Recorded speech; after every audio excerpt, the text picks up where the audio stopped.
The absurdity measure of these speculators is illustrated by what's happening in the United States.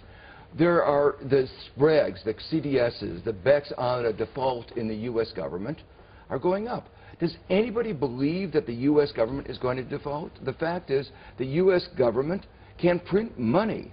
You can bet on whether there's inflation, but to bet on a default in the U.S. is literally absurd. The irrationality of the market is highlighted by the fact that the credit default swaps for the United States, the bets that the United States are not going to pay off its debt, have also increased. Now you scratch your head for a second, and anybody who understands American debt knows the following.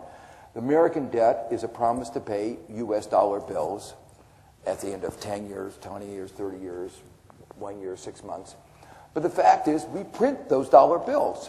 So we will pay that off. There's a zero probability that that will happen. Now, you can bet on whether there's going to be inflation or there's going to be exchange rate, lots of other things. To bet on the U.S. defaulting on the debt so that is weird. is weird. Are U.S. Treasury bonds still safe to invest in? Very much so. I think this is not an issue of credit rating. The United States can pay any debt it has because we can always print money to do that. So there is zero probability of default. I just got off the phone with Warren Buffett. It's important to hear his opinion, which is actually very opposite of the opinions that you've heard tonight.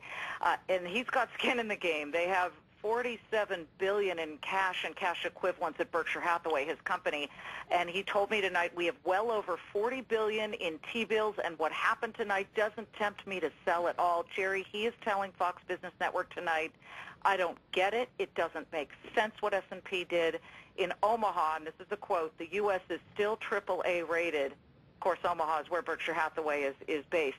And then he said, if there were a quadruple A rating, Liz, I'd give it to the USA.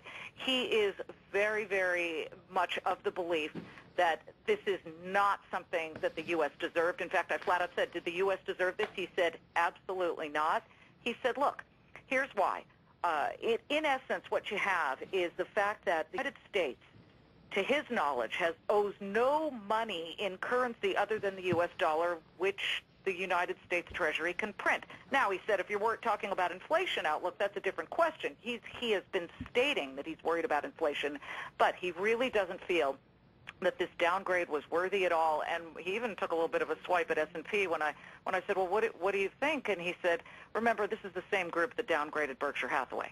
So, of course, he lost his AAA rating, I don't know, within the year, in the past year, and he did not sound worried at all tonight, Jerry. He doesn't expect, contrary to what Charlie Gasparino said, he doesn't expect this to make a huge amount of difference with the markets once the world absorbs the news over the weekend. In essence, he said, all things, if nothing else takes place, meaning if all other variables hold and we don't have some type of new implosion in Europe, he said, quote, it won't make any difference. But Warren Buffett telling the Fox Business Network tonight, it doesn't make sense what S&P did tonight by downgrading the U.S.